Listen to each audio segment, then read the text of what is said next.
हर मुसलमान ये सोचे कि जनाब मोहम्मद रसूलुल्लाह ने ऐसा रोज़ा रखा या नहीं रखा। मसलन रोज़ा इफ्तार का टाइम हो रहा है हमारे यहाँ, मान लीजिए हरिश्चंद्रपुर में 5:25 पर, एक मिसाल दे रहा हूँ। अब आदमी 5:25 पर बैठा हुआ है, हम रोज़ा नहीं खोलेंगे। नहीं, क्यों? पता नहीं सूरज डूबा होगा या नहीं डूबा होगा। 5:30 हो गए फिर भी रोज़ा नहीं खोल रहा। नहीं, थोड़ा सा और भूखा रह लूँ तो और ज़्यादा सवाब मिलेगा। तो मिलेगा? नहीं मिलेगा। अब वो ईशा तक रुक जाता, नहीं ईशा तक और भूखा रह लूँ और ज़्यादा सवाब मिलेगा, तो उसको सवाब मिलेगा? नहीं मिलेगा। क्या होगा? गुनाह और पड़ेगा। क्यों? क्योंकि उसने रोज़ा तो रखा लेकिन रोज़ा मोहम्मद रसूलुल्लाह के तरीके पर नहीं रखा। अल्लाह के नबी सल्लल्लाहु अलैहि वसल्लम ने यह फरमाया था कि लोग, मेरी उम्मत उस वक्त तक खैर और भलाई में रहेंगे जब तक कि वो रोज़ा इफ्तार करने में जल्दी करेंगे। अब जल्दी करने का यह भी मतलब नहीं है कि असर के बाद ही खोल लो। जल्दी करने का मतलब यह है कि जैसे ही 5:25 पर सूरज डूबा आप फौरन रोज़ा इफ्तार कर लो, लेट मत हुई। अब जर्जीस साहब के यहाँ मान लीजिए हरिश्चंद्रपुर में 5 बजे सहरी का टाइम ख़त्म हो रहा है सुबह। जर्जीस साहब की आंख लग गई, 7 बजे उठे। क्या हुआ यार, सहरी नहीं कर, अच्छा कितना, 5 बजे सहरी का टाइम ख़त्म था, 7 बज गए, 2 ही घंटा तो लेट हुए, चलो अब सहरी कर लेते हैं। सहरी 7 बजे कर ली। उधर 5:25 पर इफ्तार का टाइम हो गया, नहीं अभी नहीं इफ्तार करेंगे क्योंकि 2 घंटे बाद सहरी की थी इसलिए 2 घंटे बाद इफ्तार करेंगे। उधर हम 5:25 के बजाय 7:25 पे इफ्तार कर रहे हैं। टाइम तो बराबर हो गया ना, टाइम तो बराबर हो गया ना, लेकिन ये रोजा नहीं माना जाएगा क्योंकि सहरी का टाइम खत्म हो रहा था 5 बजे। आपको 4:59 तक सहरी करना थी, 5:01 पे नहीं करना थी, लेकिन आप तो 7 बजे कर रहे हैं। आपने उसूल तोड़ दिया, ज़ाब्ता तोड़ दिया, नबी अकरम का बनाया हुआ कानून तोड़ दिया, इसलिए आपका रोजा कबूल नहीं किया जाएगा। चाहे आप 7:30 बजे खोलें, 8:30 बजे खोलें, 9:30 बजे इफ्तार करें, लेकिन नहीं माना जाएगा क्योंकि रोजा रखना मकसद नहीं है, शरीयत की पाबंदी कराना मकसद है। आइए एक और चीज से समझा देते हैं हम आपको। एक कागज है मेरे पास, मान लीजिए जेब में पड़ा होगा, ये मान लीजिए एक लिफाफा है हमारे पास, इस पे मैंने एक लेटर लिख दिया और पोस्ट बॉक्स में डाल दिया। सुनिएगा, बड़ी अच्छी मिसाल दे रहा हूं, पोस्ट बॉक्स में डाल दिया, लेकिन उस पर 5 रुपए का जो टिकट लगता है सरकारी लिफाफे पर, वो हमने चिपका दिया, सरकारी टिकट, और एड्रेस लिखा। बताइए तो जब 5 रुपए का सरकारी टिकट लग गया और एड्रेस भी सही है तो हमारा लेटर अपने एड्रेस पर पहुंचेगा या नहीं पहुंचेगा? पहुंच जाएगा।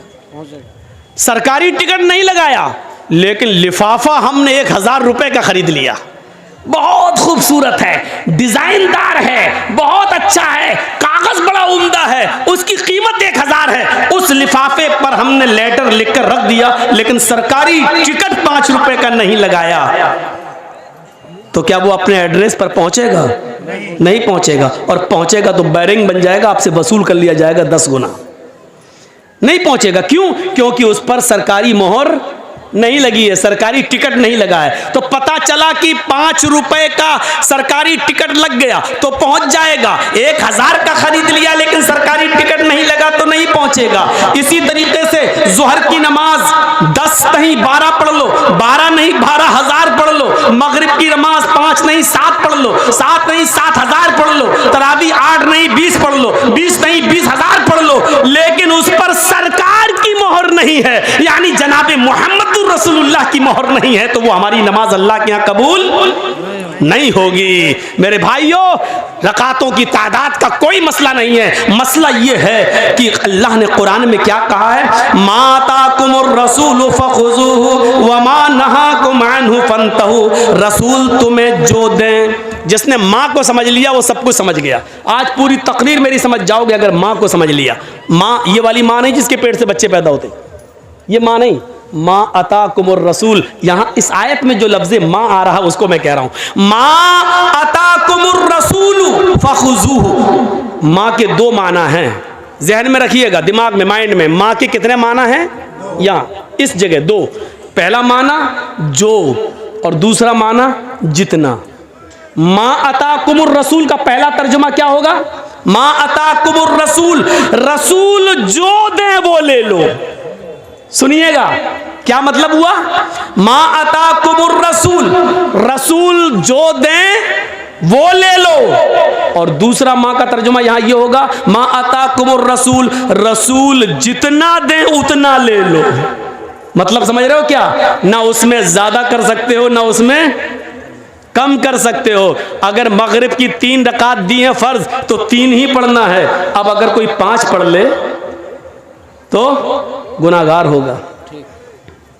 अल्लाह के रसूल ने वुजू बनाने का हुक्म दिया तो 3 बार हाथ धुलने को कहा, 3 बार कुल्ला करने को, 3 बार नाक में पानी डालने को, 3 बार चेहरा धुलने को। अब कोई आदमी कहे यार मैं 4 बार धुल लेता हूं, जितना ज्यादा धुलो उतना ज्यादा चेहरा साफ होगा, जितना ज्यादा हाथ धुलो उतना ज्यादा हाथ साफ होगा, जितना ज्यादा पैर धुलो उतना ज्यादा पैर साफ होगा। तो माफ कीजिएगा, जो आदमी आज़ाए वुजू को 4 बार या 5 बार धुलता है तो उसका वजू होगा नहीं। सुन्नत के खिलाफ करने पर उसकी नमाज रद्द कर दी जाएगी और उसको गुनाह पड़ेगा। क्यों? क्योंकि अल्लाह के रसूल ने जितना दिया था इसने उतना नहीं लिया, बल्कि नबी के दिए हुए को कम समझा, इसलिए उसने ज्यादती कर दी, अपनी तरफ से बढ़ा दिया अपनी तरफ से। तो नबी जो दे वो ले लो और जितना दे उतना ले लो। और इतना याद रखना, गलती बड़े बड़ों से हुई है। कोई आदमी दुनिया में ये नहीं कह सकता कि हमसे खता नहीं हो सकती है। इस्लाम जानबूझकर खता करने को गुनाह करार देता है, लेकिन अनजाने में, मसलन हम बहुत पढ़े लिखे, एक मिसाल दे रहा हूं, मान लीजिए मैं बहुत पढ़ा लिखा लेकिन हमको तहकीक करने में कोई गलती हो गई, लेकिन इल्म हो जाने के बाद कि सही चीज़ ये है, हम जो है वो गलत हैं, तो फिर सही चीज़ आ जाने के बाद हमको गलत चीज़ को छोड़ना पड़ेगा, हमें गलत चीज़ को तर्क करना पड़ेगा। इल्म हो जाने के बाद भी हम उस पर जमे हुए हैं तो वो ठीक नहीं है। आइए मैं तुम्हें लेके चलता हूं एक ऐसे मंजर की तरफ, आपको बड़ी हंसी आएगी, आपको बड़ा मजा भी आएगा, लेकिन मजा देने के लिए और हंसाने के लिए मैं आपको तकरीर नहीं कर रहा हूं। यहां आपको बुखारी शरीफ की एक हदीस का वाकया सुनाने जा रहा हूं, लेकिन इस वाकये में ही आपको थोड़ी सी मुस्कुराहट आ जाएगी। 2 कदीम सहाबा हैं और सफर कर रहे हैं। एक का नाम है हजरत अम्मार और एक का नाम है हजरत उमर फारूक का तो नाम बहुत अच्छी तरह जानते हो, और अम्मार का भी नाम जानते होगे, हजरत सुमैया के बेटे हैं अम्मार। वो सुमैया जिनको शर्मगाह में नेज़ा दाखिल कर दिया गया था और इस्लाम में पहली जो शहीद हुई थी खातून वो। अब सुन लीजिए आप मेरी बात। अब जिसका पेशाब लग रहा हो वो उसको भी रोक लो, यहीं पर मत जाने दो यार, ये बार बार उठ रहे हैं मेरे सामने। असल में बात ये नहीं है, मेरे सामने उठना गलत नहीं है। एक बार हैदराबाद में मैं तकरीर कर रहा था तो कोई मेरे सामने से उठा तो मैं समझा पेशाब करने जा रहा है। वो पेशाब करने के बजाय वो सीधा मेरे माइक आके पकड़ के फेंक देता है, और उसके बाद में लाठी डंडे और टमाटर अंडे चले वहां फेंके गए। तो मुझे वही मेरे दिमाग में भरा हुआ है, जब भी सामने से कोई उड़ता तो मुझे डर लगता है कि ये माइक पकड़ने ना आ रहा हो। अब वही दिमाग है। मैंने कहा नहीं, वो भूखा आदमी, उससे पूछा 2 क्या कहता 4 रोटी। तो जो दिमाग में भरा होगा वही है ना, तो मेरे दिमाग में ये भरा है। जो भी सामने से उड़ता है मैं समझता हूँ ये माइक पकड़ने तो नहीं आ रहा है। जैसे अब ये मौलाना मेरे कान में बोले तो मुझे यही लगा, कहीं कुछ लगा मुझे, लेकिन वो कान में बोल दिए, समझा दिए, ठीक है। तो सुनिए, एक थे अम्मार और एक थे उमर, दोनों सफर में थे। अब मैं अपनी स्पीड थोड़ी स्लो कर रहा हूं, आपको तभी आप समझ पाएंगे। दोनों सफर कर रहे हैं और रात में एक जंगल से गुजर हो रहा है। सोचते खतरनाक जानवर हैं, इसलिए इसी जंगल में सो लिया जाए, आराम कर लिया जाए। उन्होंने अपनी अपनी चादर बिछाई और सो गए।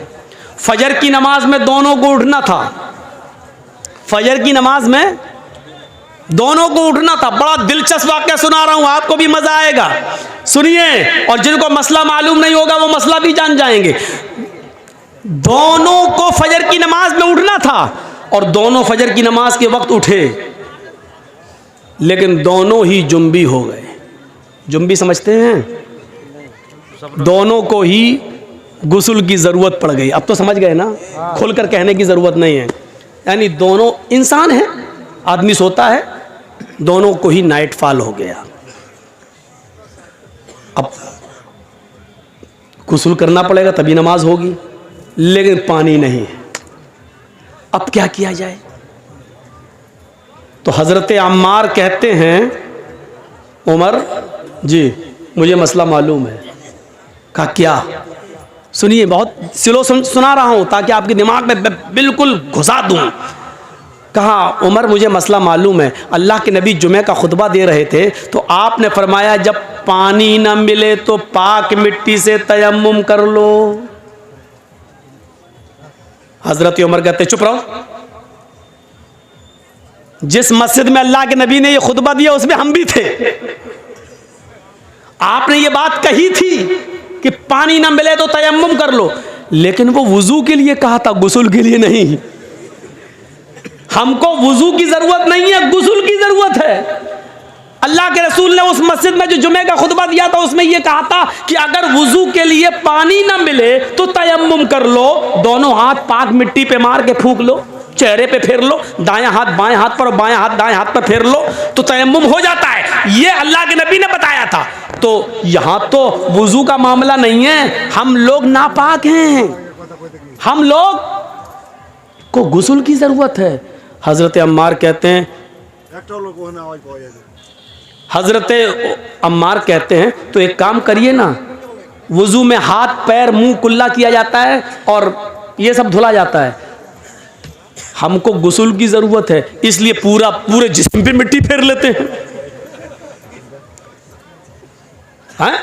ऐसा करते हैं, यानी अपना अपना दिमाग लगा रहे हैं। देखिए हजरत उमर कहते हैं नहीं नहीं नहीं नहीं, हमें कोई अच्छा नहीं लग रहा है।